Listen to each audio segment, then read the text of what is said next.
And folks, welcome back to another episode of Fowl Players Radio. My name is Michael Spedden. You can find us at www.fowlplayersradio.com, wherever you find podcasts online. And we're also now available on YouTube.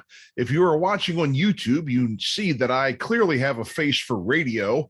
But don't forget to hit the subscribe and like button if you're watching on YouTube, and make sure you share it with all of your friends, and be sure to leave us a rating and review no matter where you listen or watch us, whether it be on the audio podcast platforms or on YouTube. For over 30 years, Bruce Cunningham was the evening and nighttime sports anchor on WBFF FOX 45 in Baltimore. In addition to that, he called play-by-play for the Baltimore Stallions of the Canadian Football League and for the Baltimore Ravens in 1996. For 20 years, he was the public address announcer for the Baltimore Ravens, stepping down in 2019. We had a great talk about Baltimore sports history. Many of you may not have known that, but Bruce is a native to Virginia, and he followed Baltimore teams growing up. And he was very, very knowledgeable, being in this business for over 30 years, about the old Colts, Baltimore Stallions, Orioles history. We talked about Chuck Thompson, Jim Palmer and Earl Weaver, Art Modell, Robert Irsay, Memorial Stadium, the famous Joe Washington game from the Baltimore Colts in 1978, Elrod Hendricks, Tony Siragusa, Shannon Sharpe, and much, much more. He is now retired from WBFF FOX 45, but is still appearing on Saturdays on 105.7 FM, The Fan in Baltimore. The Fowl Players of Perryville are going to be on the Western Maryland Scenic Railroad on August 13th, September 10th, October 8th, and October 29th. Tickets are available at www.fowlplayersofperryville.com or at www.wmsr.com. We'll be right back with Bruce Cunningham right after these words. Hello, this is John Piet, Kevin Schmidt, and Jerry Bozick. And we're August, a little band from Virginia. You can hear our story, other stories from the legendary Baltimore, D.C. music scene, and much, much more with Michael Spedden on Fowl Players Radio.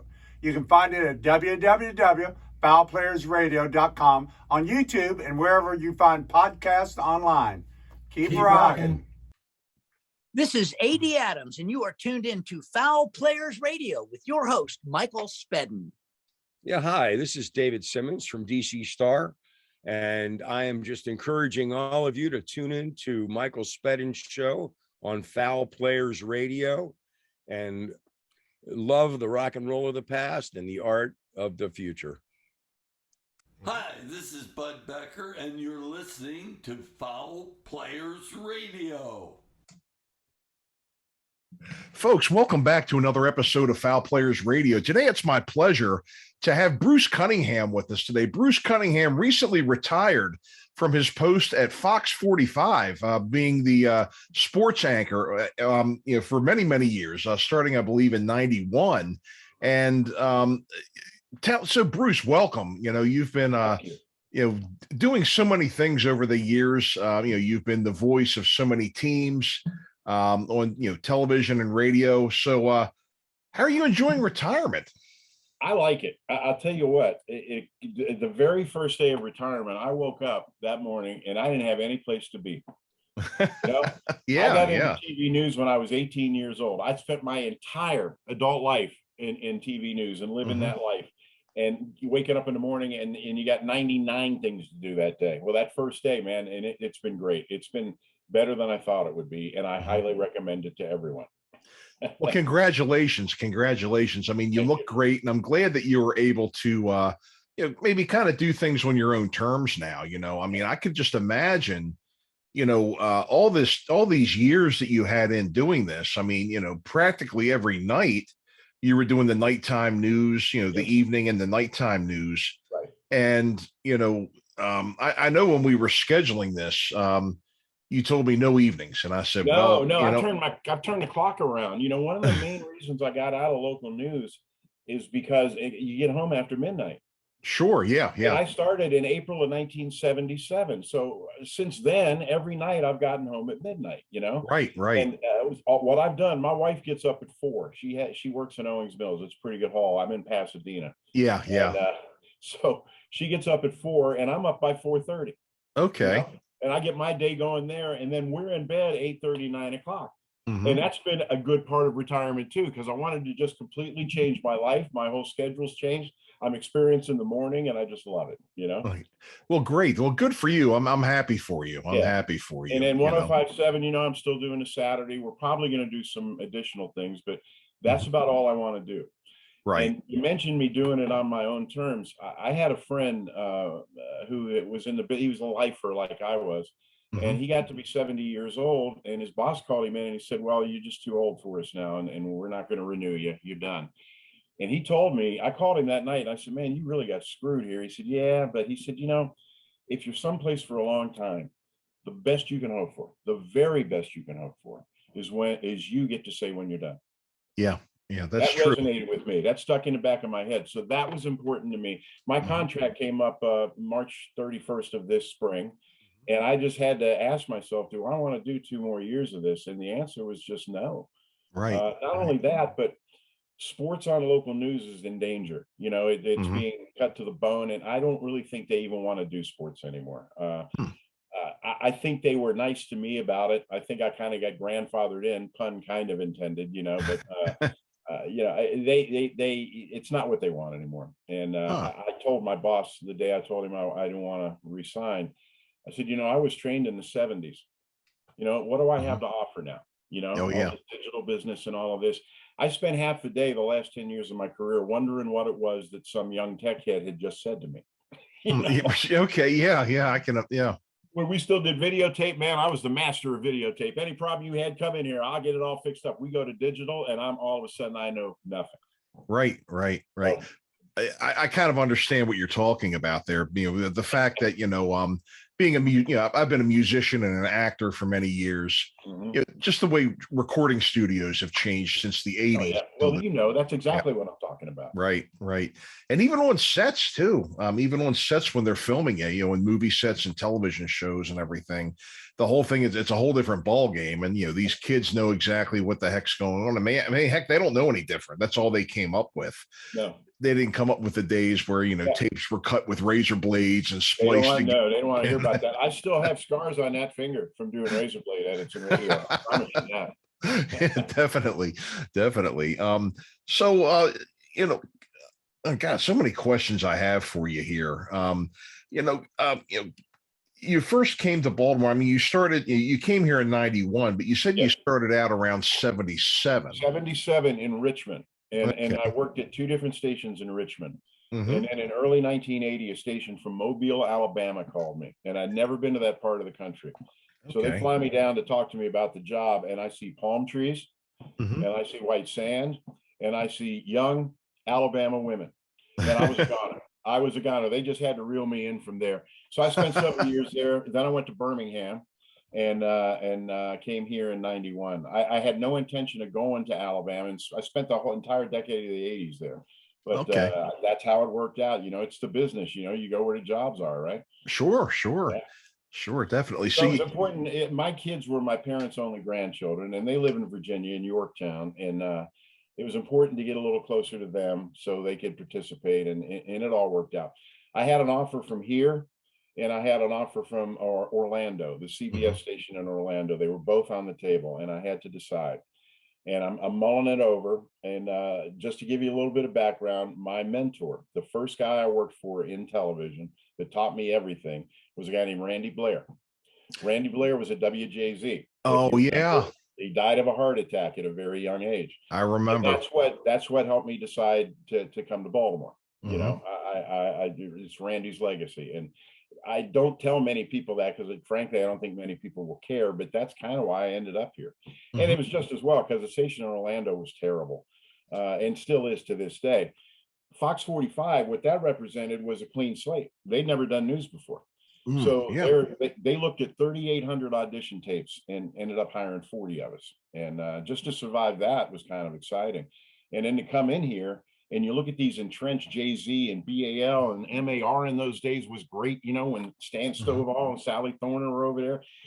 In sports, we went up against Keith Mills and Scott Garso over on Channel 2. You know, Had we not been so young and ignorant, it probably would have paralyzed us. We probably Right. wouldn't have been able to do our jobs at all. But we were just so, none of us knew any better, and we were young and we were eager, and it really worked out. And you being an actor, we had a young guy that was a photographer on our staff back in '91 who wanted to get on the air.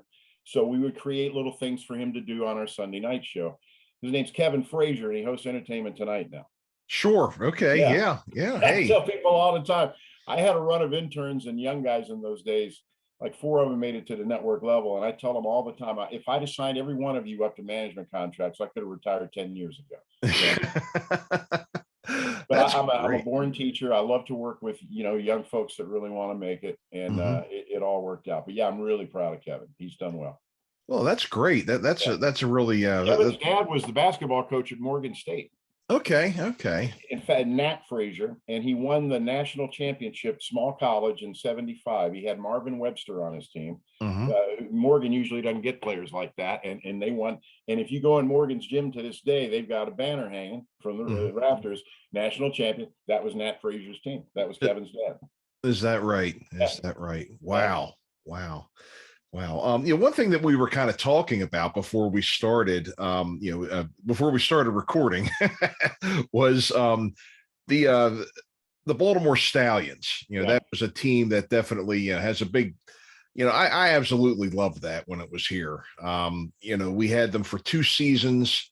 We had a Grey Cup appearance, and then we had a Grey Cup championship, and then it was gone. And I know that you were, the radio play-by-play. Yeah, I did it with Joe Washington. It was sad. They won that Grey Cup. And by the way, I was the first U.S.-based announcer to call a Grey Cup game.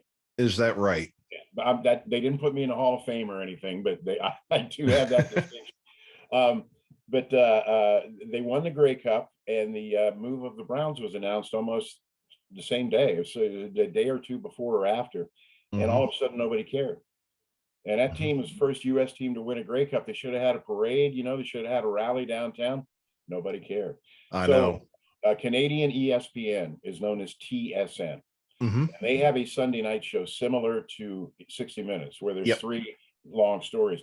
They did a piece a couple of years ago on that team. It's called One Horse Town, and I recommend it to everybody. They tell the story very well.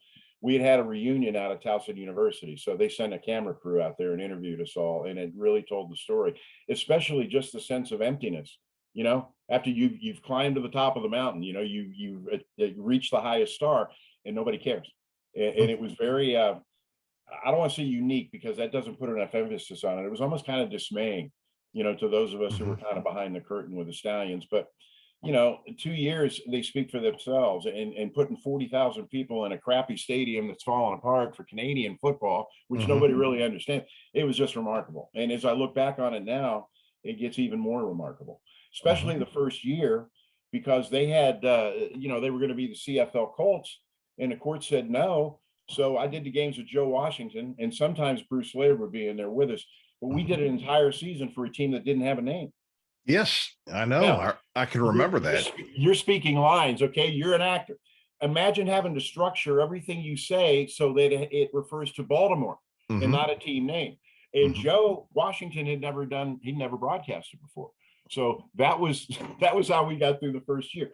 Fortunately, the games were on 1300 AM, and that means if you're 1 mile past the Beltway, you can't pick up the signal anyway. So it's kind of off.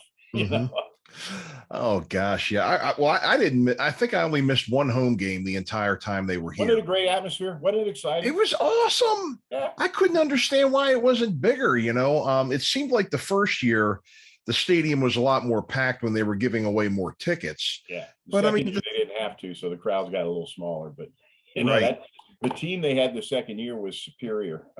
In fact, they did a fan poll up in Canada of CFL fans to pick the team of each decade. And Baltimore was the team of the 90s in that fan poll, all Canadian. So that should tell you something. But the difference was they had this thing called the import rule. You had 37-man rosters, 20 of them had to be Canadian. So they waived that for the U.S. teams. So, the deck was kind of stacked from the beginning. You could sign 37 American players, which is exactly what the Stallions did. And that's how they were able to be so competitive so quickly. The other important thing they did is they brought in a CFL coach Mm-hmm. and a CFL GM. Okay, those are the two biggest moves they could have made. The other American teams, they're hiring Forrest Gregg and people like that who know not Pepper Rogers. They don't know Canadian football. Don Matthews and Jim Pop did, and that's why that team won so much. I'll tell you another interesting note from those days. Tom Matty, my great friend, was vice president of the Stallions. Jim Spiros gave him 1% to come work for the team. And one of the deals he did was to get the stadium seats painted. He did a deal with Burning Paint. So anybody that's got a Memorial Stadium seat, that's Tom Matty's paint on it right there. Is that right? I do have one, as a matter of fact. You got Matty's paint. Yes, I do. I got it from the we won't say where I got it, but it wasn't well, never mind. But I was at a signing maybe a year or two after the Ravens came. It was down in Chantilly, and the signing down there, it was a big card show where it was mostly Washington oriented. They had a lot of Redskins players as well as old Senators, but they did have a few Ravens down there, a few old Colts. And one of the players that was playing for Washington at that time was Sharpe. Oh, yeah. And he was one of the very, very good offensive linemen. Yes. For the Stallions. And I knew he was going to be there. So I brought my Stallions team picture down for him to sign. And I think he was signing in a group of them. I think it may have been Trent Green and a couple other of the younger Redskins players at the time. I brought that up and they're like, my God, that's all he ever talks about is that CFL team he was on. And I had a good talk with him, a very nice guy. I think he ended up playing. I think he ended up playing with the Steelers too.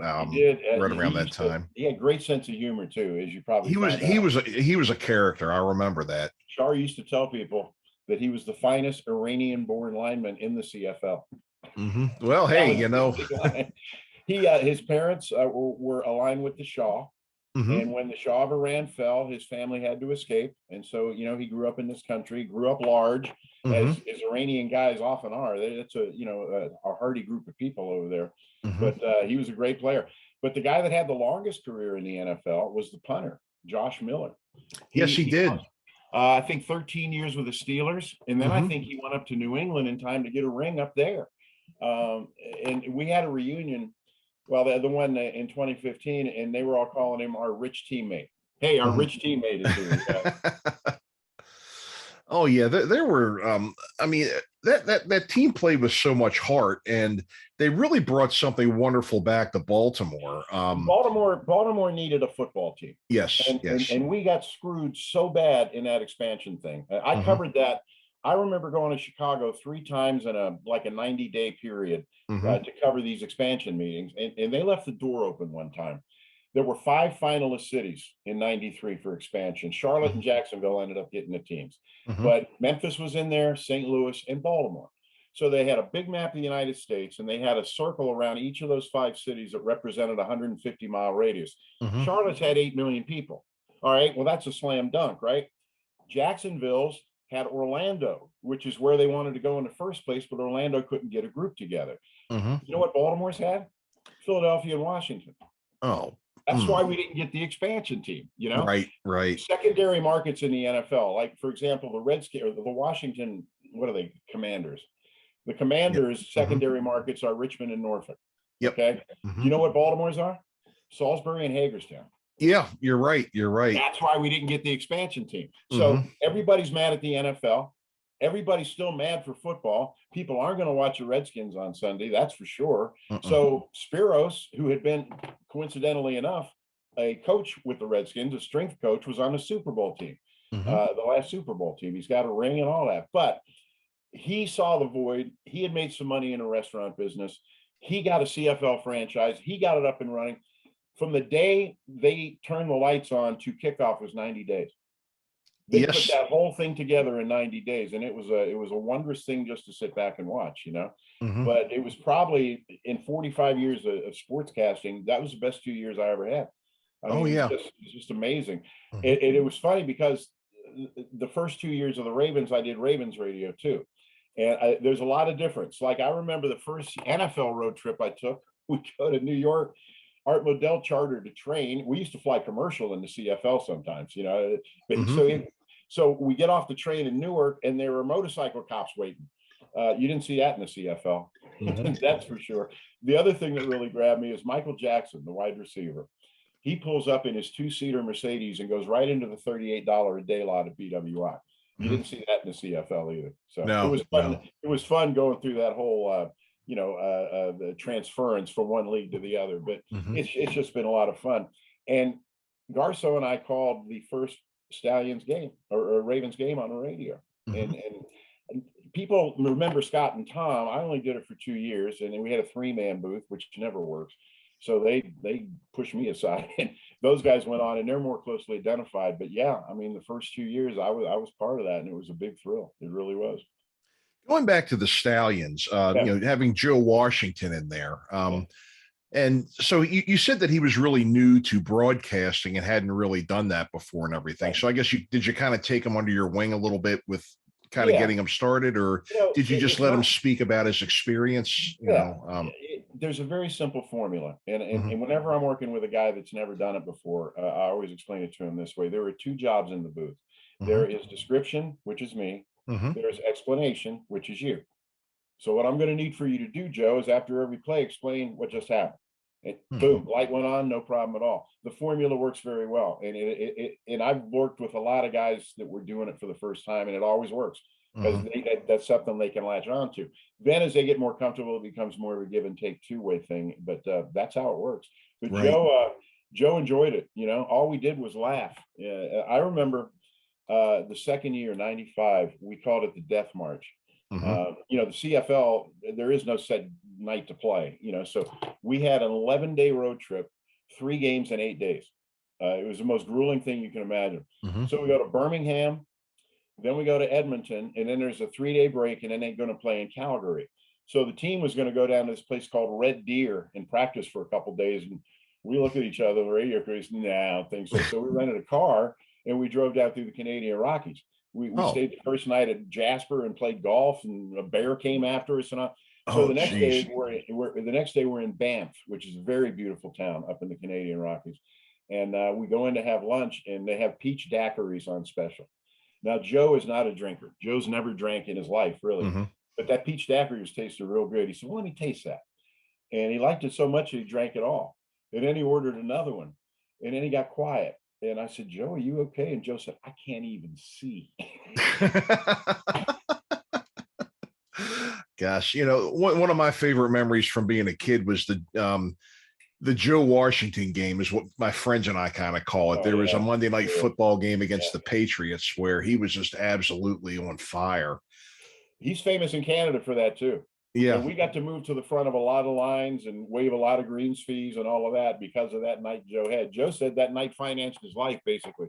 So, really? Yeah. It's like Cal Ripken said, they said, what would you like to be remembered for? He said, just to be remembered at all is a pretty big honor, and Joe will take it, That's I can imagine that. I can imagine that. Joe's a finance major, and he looked after his money, and he's living a really good life now, and he's up in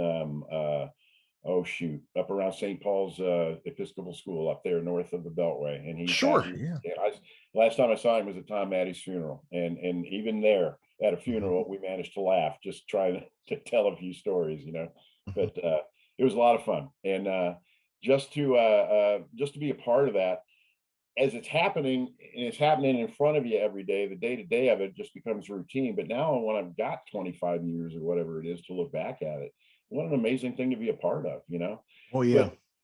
But my life has been a series. Let me explain it to you. I went to a brand new high school. Okay. No history there at all. I come to Fox 45. Brand new newscast, never done the news before, right?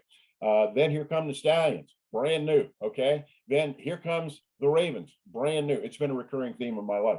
I'm a part of new things. I guess the trick would be maybe learning how to stick with new things. I don't know. But I could name a whole bunch of instances where that was true. And I have no idea why. Wow. Yeah, that's interesting. Yeah, you're right. You said, from what you're telling me here, that does make sense. Everything that you've kind of rolled into was just starting. So, you kind of laid a lot of groundwork, you know? Yeah, we've just been really, really, really lucky. And whatever endeavor you go into, luck's always the most important part, right? Right. So I was looking, you had worked with Tom Matte quite a bit too. You were very good friends with him. And you know something, I mean, the Colts, from those eras, when that team was taken away from us, I think it really ripped the heart out of the city. Definitely. That was the only day in high school I missed. I couldn't go to school that day. I was that upset about it, I came up with the Burt Jones Colts. My father's Colts were the Maddies and the Unitises and the Donovans and the Braceys and all of them. But I never, there was never a shortage of my father and my grandfather telling me the stories about those games and everything. Yeah. And, so these guys were just institutions around here. I did actually go to school with one of Unitas's sons and ended up working later on with two of his other children. Very nice people, But Tom Matte, he was very, very visible and very, very active in, broadcasting and being part of the football legacy here. You have some thoughts on Tom? Yeah, Tom was just the best, just the sunniest, most happy personality. You couldn't be within 5 feet of him and not smile, Yeah. Now think about what I just said. What a nice thing to have said about you, But everybody that knew Tom tells stories like that. It just the stories are endless. But Tom, right after he got through playing, he went to work for CBS doing games, NFL games on Sundays, and he hired an agent, and the agent really wised him up to television and marketing and all of that. Tom realized that he could make a living off being Tom Matte for as long as he wanted to. And after his playing days were over, he squeezed about 40 extra years out of being Tom Matte. He was available, he was agreeable, he was always willing to help, no matter what the cause was, and just a joy to be around. And if you were lucky enough to know him well, then it was even better, because Tom just drew you into his circle. Like every one of the Colts that I know, the old Colts you were talking about, your dad's Colts, every one of them I know because of Tom Matte. Tom took me around, made sure I met all of these guys, and made sure they knew who I was the next time they saw me, and things like that. We hired Tom at Fox in '91 to be on our Sunday show. And you talk about helping us get established. I mean, he was able to bring in guests. I mean, John Unitas didn't know what Fox 45 was, but he knew Tom Matte, Right. And so boom, there we go. And it was the greatest funeral I've ever been to. I never laughed so much at a funeral.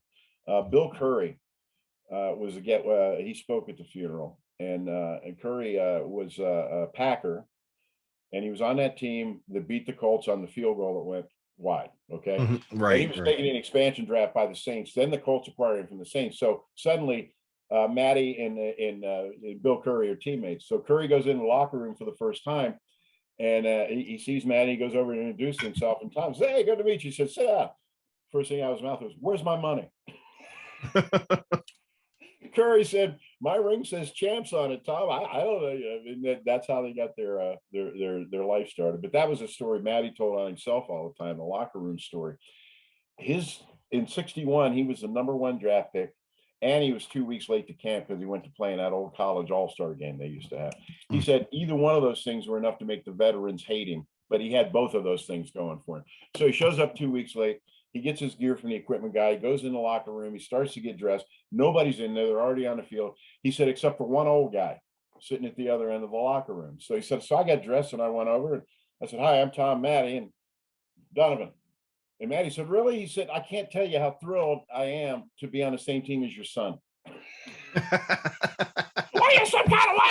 And Donovan just owned him from that point on, Oh man, God, getting one over on Artie, that's a piece of work in itself right there. And he's the most Baltimore guy I ever knew, and he was from New York. Yeah, something. You said that what you just said is absolutely perfect to describe him. That is absolutely as they come. Yeah, he sure is. Stories. He'd stop off at Harry Little's sub shop on the way to Memorial Stadium, and he would get 2 liverwurst subs with raw onions on them, and he would make himself throw up on the first possession. He would literally look across the line and throw up on the guy who had to block him all that day. That was one of his tools of his trade. The other, he would take Life magazines. Remember, Life magazine was real big. He would roll them up and tape them to his shins. Yeah. You know? And when Ray Lewis went in the Hall of Fame, also going in was Jerry Kramer, the old Packer lineman. And he told a story that night in 1958, his rookie year. It was the year before Lombardi went to the Packers, and they were awful. And they're playing in Baltimore. The Colts used to have that horse, Dixie, that would run up and down the sidelines every time they scored. Yep. So it's 58-0. It's the fourth quarter, and Kramer says he comes out of the huddle and he gets down in his stance, and Donovan looks across at him and says, "You guys are killing our blank horse." But he didn't say blank. Oh yeah, I had heard so many things about him. He had also spent time. I guess the Colts came from the Dallas Texans, I believe, right? There was a Colts. They were always in the Western Conference before they went to the AFC. Yep. Yeah, because there was an original Colts, and then I believe that folded or whatever. Then there was the original Colts were from the All-America Football. That's right. You're right. You're right. And then they folded, and the NFL took the Colts, the 49ers, and the Browns. Those were the three remaining teams. The original Colts went out of business. That's right. That's right. So what they were able to do, Baltimore was without a football team, I think, for 2 years, maybe 3. Okay. And some local guys bought the Dallas Texans and moved them here. They had gone so broke in Dallas that they were playing based in Hershey as a road game only team. Wow. And Gino Marchetti was on that team, and Art Donovan was on that team. I mean, they had some nice players. Buddy Young, but they played the entire season, the rest of the season on the road. They were a homeless team. You were just telling me about Art Donovan with his the Life magazine and everything, and the throwing up. Another story I think he said was that when they played in Dallas, they would have rodeos or something, and there would be piles of stuff, and they would just grab handfuls of that stuff. With them being defensive linemen, they could use their hands. Yeah. Back in those days, offense had to keep their elbows in. Right. They couldn't use their hands at all. And boy, did those guys get faces full of that stuff, is from what I heard too. And that sounds like a story that Art would love to tell. You know, but he's just as in person. He's just as colorful as he is. I remember when I first got here, my friend John Buren would have him on WJZ every Friday, and they would show him walking down the hallway to the studio with the Olympic theme playing. And I thought that was just the perfect thing. Dun, dun, dun, dun, dun, and here comes Artie walking into the studio. And he was great. And then late in life with the light beer commercials and the Letterman appearances and everything. Oh yeah. He died a much bigger star than he was when he played. The other good thing about Artie that people don't really talk about is his father, Arthur Sr. Arthur Sr. was a boxing referee based in New York. He called every single big fight in the 30s, 40s, and 50s. I mean, Sugar Ray Robinson, Joe Louis, Rocky Marciano. Most of those fights were officiated by Arthur Donovan, who's Art's dad. Is that right? Yeah. Is that right? I had heard that his father had done that, but I didn't know. Wow. Yeah. And Artie was at Iwo Jima. Yes. He hit the beach at Iwo Jima, and he would tell you really quickly that Gino Marchetti was in the Battle of the Bulge. So that also, I think, sort of lent itself to the type people those Colts guys were. Because most of them have been in the service, a lot of them have been in the war. And it gives you a different perspective on things, on playing a game for a living. But you said something earlier, it was true. All those guys had to work in the off season, all of them. And I remember Artie used to tell the story. He was working for Shenley Liquors. And for Christmas, he brought a big crate to give to all the maintenance workers at the stadium. And Artie says, now, I thought they were going to wait till they got home to open the bottles. Because apparently that was a drunken day at the stadium, Oh yeah. Did you ever get a chance to meet? There's been like Vince Bagley. Did you ever? Vince meant the world to me. I spent a lot of time with Vince. When he died, I wrote a piece for Fox 45's site, and I talked about the first time we met. Vince, first of all, was the kindest human being that ever lived. He would find something to compliment you on it, and that would be the whole conversation. Well, I'm at an Oriole game at Memorial Stadium, and Vince comes, sits down next to me. And he said, hey, and he introduced himself, said, I've been watching your brand new newscast. I like it. And boy, oh boy, and he's just being as sweet as he can be.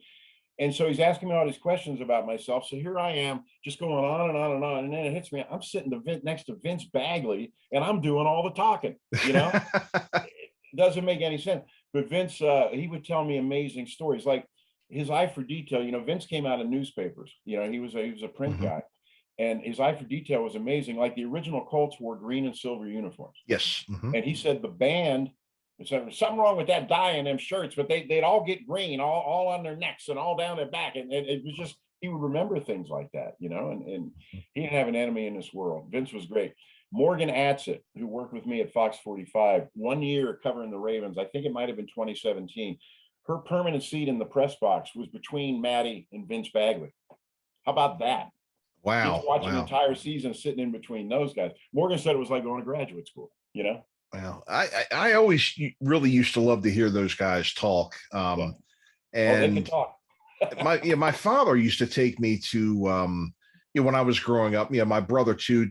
Like sometimes the Rotary Club would have Brooks Robinson or Johnny U or Vince Bagley or somebody come in. It was like an evening with them, and they would get up and talk about like the 58 games and the 70 World Series with Brooks, Jim Palmer and everybody. And they were just a treat. They were just a treat to sit there and listen to. My father actually, it was different times. Guys didn't make $100 million and live in gated communities and have a big gulf between them and the fans.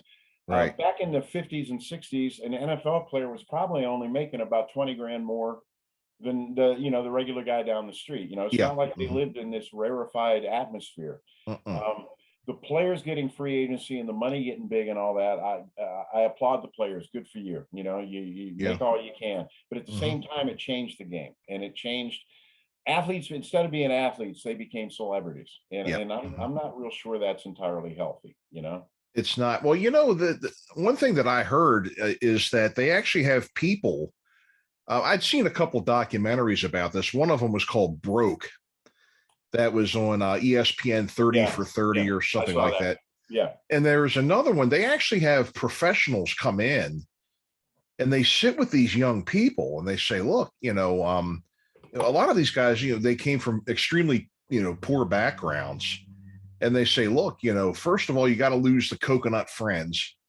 Second of all, you've got to watch where your money's going because, these guys get all this money in their hands, and instead of doing what they're supposed to be doing, going to practice and everything, they're out at the strip club lighting cigars with $100 bills and all that other jazz, You take a 21, 22-year-old boy and you put $30 million in his hand, you might as well hand him a stick of dynamite in a match, because you know exactly what's going to happen. The NFL sends a guy to talk to the rookies at every training camp for every team. And I was allowed to sit in on one of those meetings one time. And what the guy said, he said, first and foremost, your money is your money. Your money is your money. Because what happens is every aunt, uncle, cousin, old neighbor, they all come up with their hand out. The Ravens signed the running back Trent Richardson as a free agent a couple of years ago. He'd been with Cleveland. It was a #1 draft pick, never really made it. But the Ravens put their financial guy on his personal books. He was paying for 13 Netflix subscriptions. And most of them held by his family. This is what happens with the young guys and the money. All of them have got to wise up, eventually, because otherwise they wind up broke. Chris McAllister, the old Raven corner, he's broke. Most of that was because he got divorced when he was making, when he was at the height of his earning power, and that probably didn't help him any. But I mean, he's not an isolated. Travis Taylor, he's also broke. There's no shortage of stories like that. Oh yeah. Oh yeah. And the difference is, between, back in those days, I guess, years ago with, like I'd said, Lenny Moore worked with my grandfather at Bethlehem Steel. I get, having to do that to make it through the year, I guess it kind of kept people a little more ethical and honest and a little more grounded. Well, yeah. Is a good word. Matty worked at Black & Decker. And they worked on this power. It was a power drill, but they were going to use it and they took it to the moon. Matty worked on something in the summertime at Black & Decker that went to the moon. Wow. Matty. That should give you a pause right there. That's something. He would love to tell stories about his time at Ohio State. Jack Nicklaus was his fraternity brother. And Matty was from inner city Cleveland. He didn't know anything about golf. So Nicholas taught him golf and gave him his first set of clubs. And Matty said about 3 or 4 years later, I traded him in an upgrade. Right, said, right. imagine what those would be worth today, you know. But he played for Woody Hayes, who hated to throw the ball. And the last thing in practice was always their few pass plays that they had. It was always the last thing in practice. So Matty throws an interception. Well, Woody had this thing when he got mad, he'd hit himself in the head like this. He knocked himself out. He's face down in the dirt. And Matty looks at Bo Schembechler, who's the offensive coordinator. He says, Bo, what should I do? And Bo said, son, if I was you, I'd start running. But he got Weave Eubank on a radio show one time, Matty did. And I asked him why the Colts drafted him. And they said his versatility. Said they thought they might have another Frank Gifford on their hands, you know, because he so many different things he could do. He said what he called the option ball. He said you could catch either end, you know. Right, yeah. But that's how he became a Colt. Now, when he got here, he played behind Lenny Moore his first 4 years. You know, Lenny didn't retire until like 65 or something like that. Yeah. Yep. So Lenny, Tom said every week, and I love Lenny. Lenny's one of my favorite people, so I'm not knocking Lenny. But Tom said Lenny coming out of every game would have something wrong. You know, his heel or his ankle or his knee don't feel right or whatever. He'd get to sit out practice all week long, and Matty would get his head beat in all week long. And then he said Lenny'd come bouncing in on Saturday. Miracle happened. Man, I feel great. You know, and so that was the first 4 years of Matty's career. But Matty still has a Super Bowl record. It's the oldest one in the book, average yards per carry from that Super Bowl III against Joe Namath. He averaged 10 and a half yards per carry in that game. Wow. It's by far the oldest record the oldest Super Bowl record in the book. Is that right? Is that right? Yeah. Yep. And then they went back and won it, you know, on the field goal a couple of years later. But Tom was hurt that year; he didn't get to play in the game. Right. That was kind of sad, you know. But Matty wasn't sad about very much, that's for sure.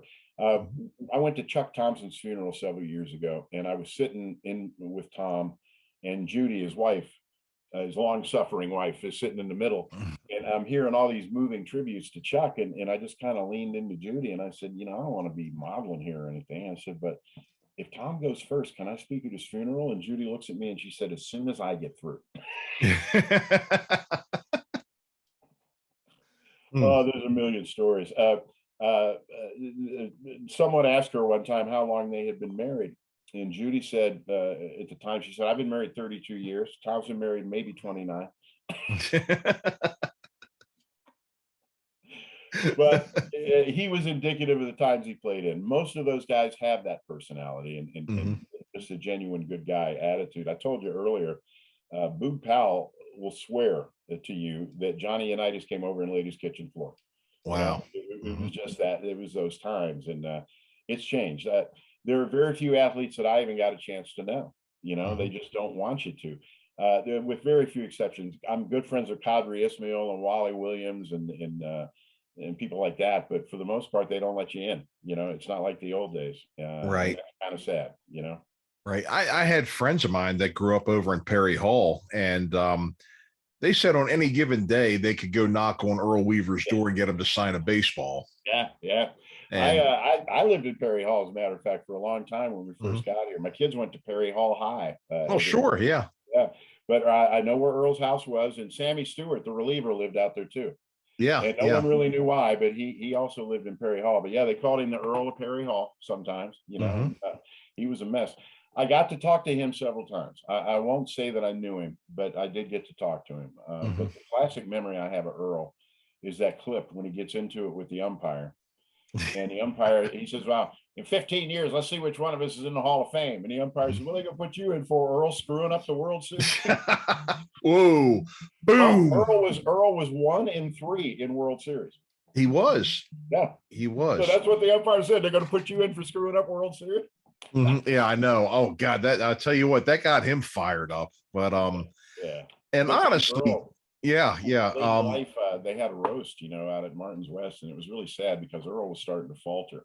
And during the roast, he was laughing at you, but then Palmer got up. And Earl hates Palmer, you know. Yeah. Palmer said some hurtful things, and Earl got up and started jawing back at him.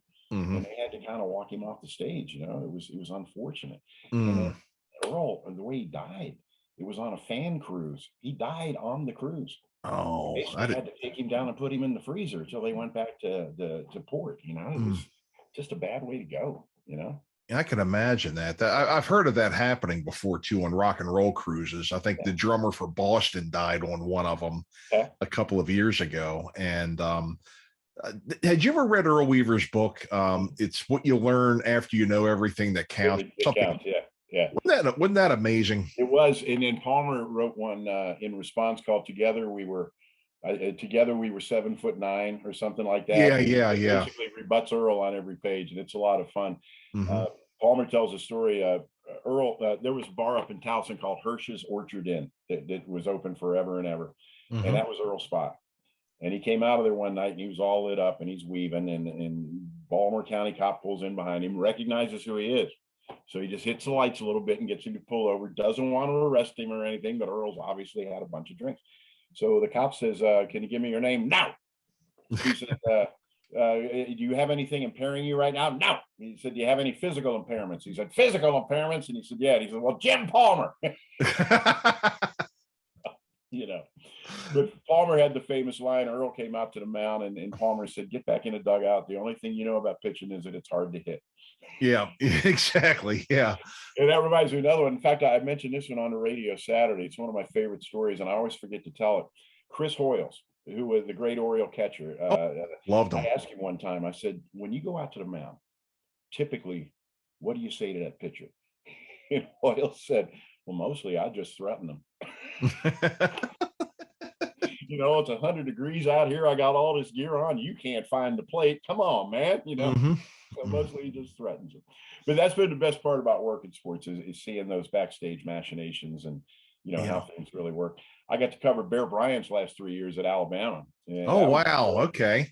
They had a home and home with Penn State. So all 3 of those years, he went head to head against Paterno, And that was fun, But then when he passed away, that was also a real jolt down there. And suddenly all the kids were going to Auburn.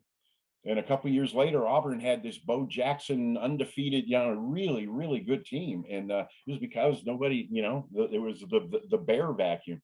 In 1985, Auburn had Bo Jackson, Charles Barkley, and Frank Thomas, the Big Hurt. They were all on campus at the same time. It's the greatest group of athletes I've ever seen in my life, Oh, yeah.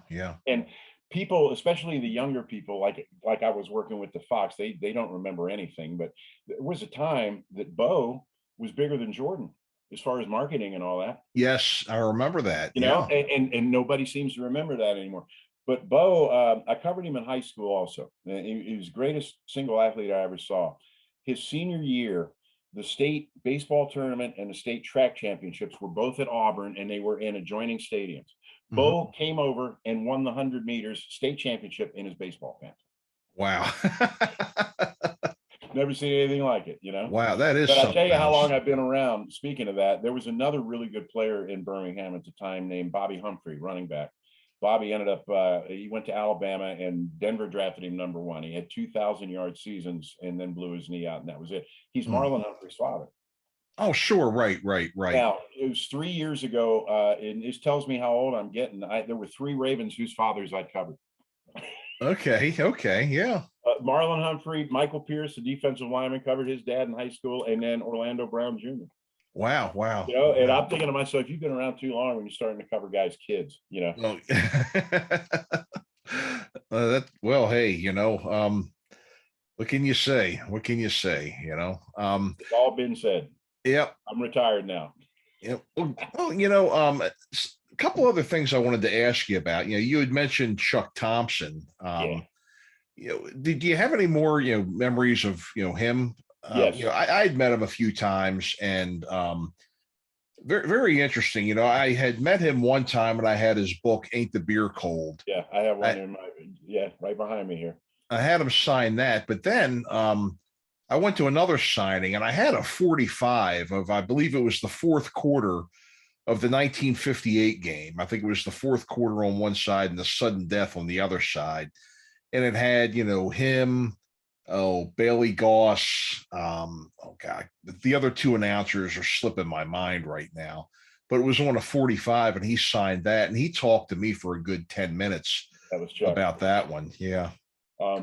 one of the greatest people that ever lived. You won't find anybody saying anything bad about Chuck. And it was funny, we were talking about what great people the Colts were back then. Well, Chuck was also great people, and he started out as a big band singer, Yes. And, he used to sing those national beer jingles that you would see on TV. That was actually Chuck singing them, Wow. But my favorite Chuck story, he retired after the '89 season, I think it was. And he came back 3 years later and to do games for a couple of years. And I got to hear Chuck Thompson and John Miller work together. Yes. For somebody like me, that's a fine thing to hear.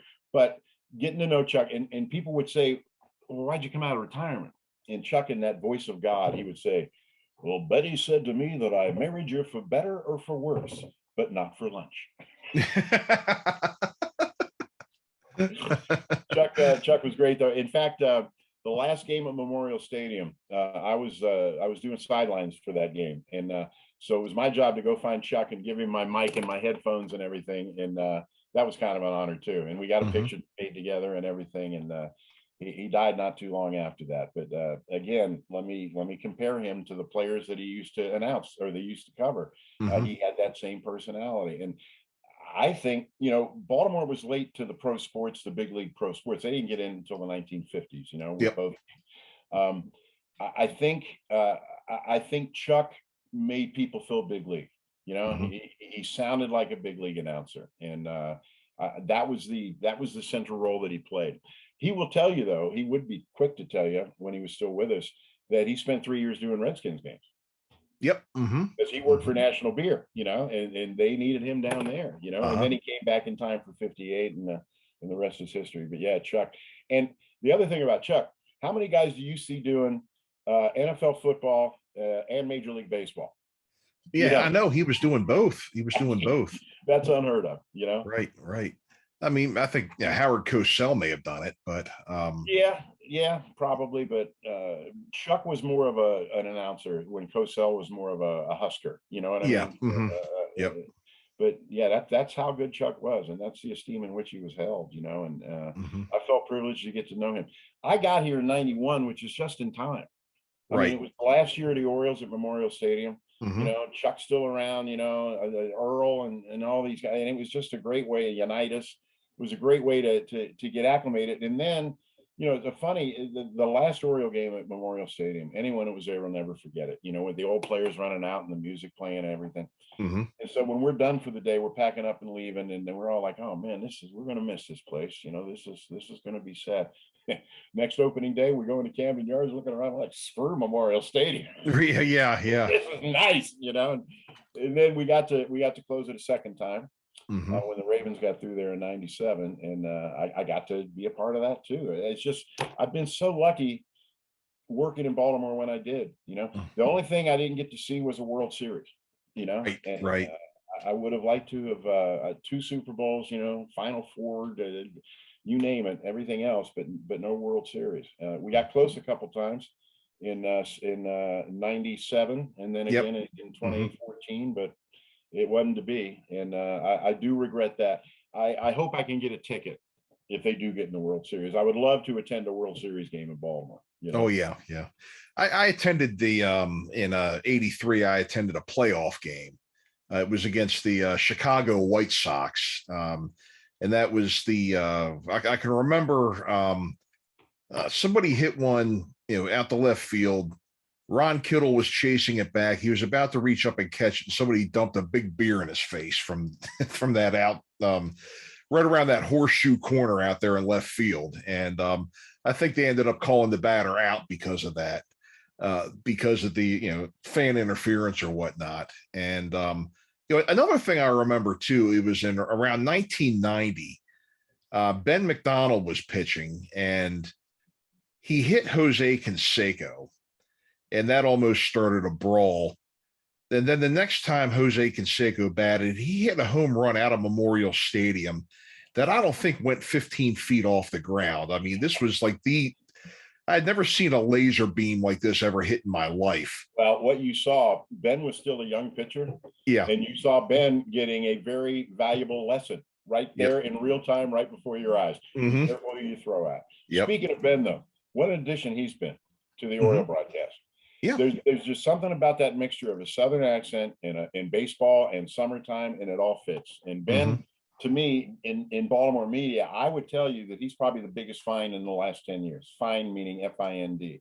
Because, you know, when he played, none of us really liked him all that much because he never talked. You know, he was always kind of surly to us. And we're like, okay, to hell with you. But for him to come back in that role and to be that good at it really flabbergasted me. And I love listening to Ben McDonald. I really do. Yep.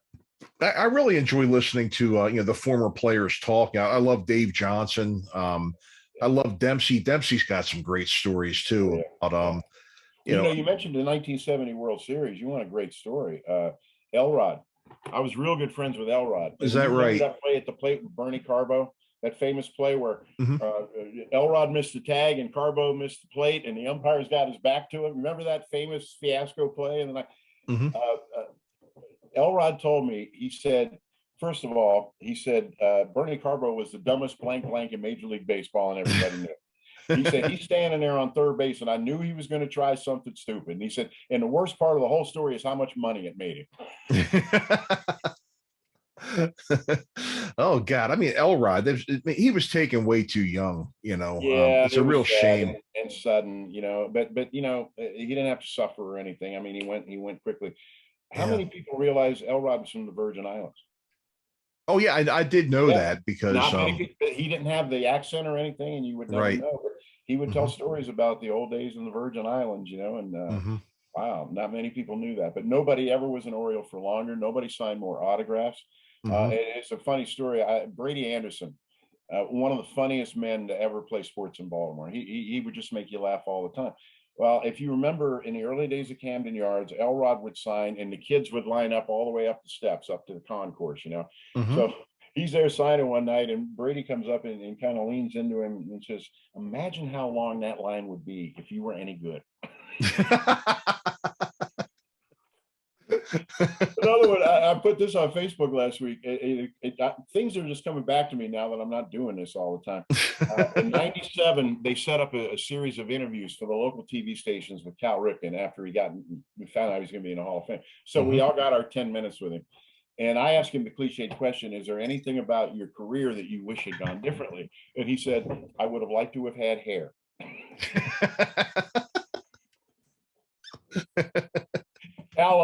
Cal was very famous for crushing your hand in a handshake, and his teammates knew not to shake his hand because he would kill you. And I knew him a long time, but I'm up in Cooperstown, and after the induction ceremony, they bring him into a gym, and they take him up on stage, and there's a press conference. Well, the press conference is over. I'm walking out, and just as I walk out, here he comes down the stairs off the stage. So I said, hey, Cal, congratulations. He got me. He got me with the hand crush the day he went into the Baseball Hall of Fame. Wow. I met his brother Billy at a couple signings and things like that too. He was funny. He's a mess. He was another character. And speaking of Hall of Fame, there's one more I really wanted to get in. Well, two, actually. Sure. One I told you already. Hall of Fame. Johnny Unitas, when the Hall of Fame sent him a letter with things they wanted for the exhibit when he was going to go in, and of course the black high tops were on the list. And they opened the box and the high tops aren't in there. So they called him and United says, no, you can't have them. And then they said, why? And he says, because I use them to cut the grass. Jeez. That's John Unitas. The other Hall of Fame story, this one is really good too. Last year, the year before, the last time that Art Modell didn't make the final ballot, I got drawn into a Twitter conversation. And there was a guy from Cleveland that was saying, well, if Art ever goes in, we're going to disrupt the ceremony. He said, what you need to understand is that Canton's only 30 minutes from Cleveland. So I answered him real quick. You don't need to tell me where Canton is. I've been there 3 times in the last 13 years. Yeah. Met by silence, you know? Yep. That's such a shame about that, you know, about him not being in. You know, Hal Davis is in the Hall of Fame. You know, Jerry Jones is in the Hall of Fame. Art was 3 times the man that those 3. Art came up with Monday Night Football. NFL Films was Art's idea. You know, in fact, Art when the 2 leagues merged and you had 16 teams in one and 10 in the other, 3 teams had to go over to the old AFL. Art volunteered. You know, they had to give Carol Rosenblum some money to take the Colts. And I'm pretty sure the Steelers got money. Art didn't want any money. Art said, is it for the good of the league? Yes, I volunteer. I mean, that was Art Modell. Had he come up for induction before the move, there had been no question. He'd been in the Hall of Fame, but they will never, ever, ever forgive him for that. And in a way, I kind of understand it. I have a real good friend in Cleveland, John Tellich. He retired about the same time as me. And we got into this discussion one time, and John said, what you need to understand is that what Bob Irsay is to you guys, Art Modell is to us. And I said, okay, fair enough. And I said, you can't compare the two as individuals. He said, no, not for a minute. I'll give you that one. But that's how he's seen in Cleveland. That's going to forever keep him out of the Hall of Fame, which is sad. If anybody's a Hall of Famer, Art Modell is, you know. Absolutely. Here's a story. In a past life, you know, I was one of the best, you know, I'm an actor, musician, but one of the best pieces of advice I ever got for my entire career was don't quit your day job. So I haven't. And years and years ago, I was a cable TV technician. And I installed Art Modell's cable TV. I was in his house the day Bob Irsay died. And that's kind of an ironic thing there, you know. And I tell you what, geez, you talk about a house. I should have left breadcrumbs to find my way from room to room in there, because it was well, you know, that tends to be true of NFL owners. You know, very few of them live in tract houses. You know, believe me. Art, you know, he would admit he made a lot of money in the move. He was broke. They were going to take his team away, but then those PSL money started coming in, and life got real good for all of them. You know, the sad thing is, though, when I say all of them, the only one left of that family now is John. Yeah. Lost Art, we lost his wife, we lost David. So John Modell's the last man standing, so to speak. But a tremendous individual, and fully. They fell in love with Baltimore like I fell in love with Baltimore, because they weren't from here. Right, you know? right. You come here and the city puts its arms around you and it squeezes you so tight, and all you're hearing is, "Nah, you're one of us. Nah, you're one." And John and I would talk about this, about how we both experienced that about 5 years apart, and we both agreed that that was one of the most remarkable things about Baltimore. You know, you're one of us as soon as they get to know you. You know, it doesn't matter where you're from. You're a Baltimore guy from that point on. And when they put me in the ground, they're going to put a Baltimore guy in the ground. You know, that's just what happens here. Another interesting thing about the Modells is that I didn't realize that his wife Pat, she in the old Twilight Zones, she played William Shatner's wife, right, in that episode where they were in the diner and they had the little you put the penny in, you get your fortune, the little box with the devil head on it. That was her. She was actually an actress. A lot of things. In fact, she was on a series. She was on a sitcom a couple of years. Did quite a bit. But she did well. And to tell you the type of person Art was, David and John, they're not his.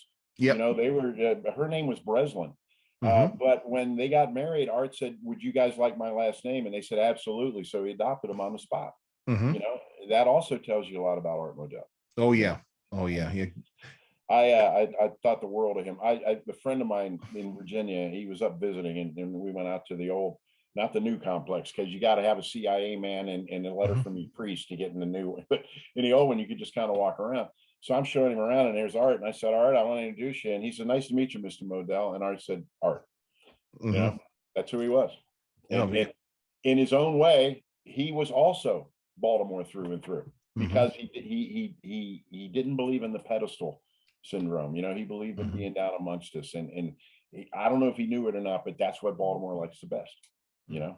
Right. Wow. Well, Bruce, I really appreciate you coming and spending time with us today on Fowl Players Radio. I got nothing else to do, man. I'm retired. Well, that's great. Well, like I said, you know, I've enjoyed watching you and listening to you over the years, and you've been part of so many people's memories, you know, of the sports teams we've had here for the past 30 years. And I just really want to thank you for, for being willing to do this. Very kind of you. Is there anything? I'm the luckiest person you ever saw. Let me make sure I say that publicly. I am the luckiest person you've ever laid eyes on. What a great thing it is to be able to say that, you know? Oh yeah. Well, again, congratulations on your retirement. You know, I hope you have many years of enjoyment there, you know, and get to do all the things you've haven't had the opportunity to do over the years. And Again, we thank you. Is there anything, I know that you said you're still doing your Saturday afternoons. Would you like to plug that before we wrap up? Yeah, noon to 3 on 105.7 The Fan. Okay, I was telling you earlier about new things that I've been a part of. 105.7 The Fan. I Okay. did middays the day they put it on the air. It's crazy. But yeah, noon to 3. And my role's going to expand over there somehow. We haven't really figured it out yet, but for now, noon to 3 for sure. Okay, great. Well, folks, tune in and listen to him. We've had Bruce Cunningham. We've been fortunate to have him come on and share some memories with us here. Thank you again, Bruce. My pleasure. Enjoyed it, and good luck with the podcast here. Thank you. And thank you all for listening. This has been Bruce Cunningham on Fowl Players Radio. Well, folks, there you have it, our interview with Bruce Cunningham. That was a really great interview. I enjoyed having Bruce on quite a bit, just taking those trips down memory lane and remembering all those Baltimore sports stories of yesteryear. It was a really great time. And Bruce, we really thank you for coming on. And again, best of luck in your retirement. We really hope you enjoy yourself and do all kinds of things that make you happy. Next week on Fowl Players Radio, we have Glenda Baker. Glenda is a country music lyricist who is based in Georgia. And back during pandemic, Glenda has had her hands in lots of different things over the years, acting and modeling and this and that. And back during pandemic, when we were all trying to figure out what we were going to do next, she got her hands into writing some music lyrics. And she is currently the owner of 7 songs that have been produced, and 2 of them are out commercially on Amazon and various other places where you can hear them. So we're going to talk to her a bit more about that next week. So make sure you tune in. Again, this is Fowl Players Radio, www.fowlplayersradio.com. You can find us on just about any platform that you can get podcasts for our audio show, and our videos are also available on YouTube. You can find us on youtube.com, Fowl Players Radio. Make sure you hit that subscribe and like button, tell all your friends, and make sure you leave us a nice rating and a review on whatever platform you're listening on. Folks, this is Michael Spedden, and we'll see you next time. Thank you very much.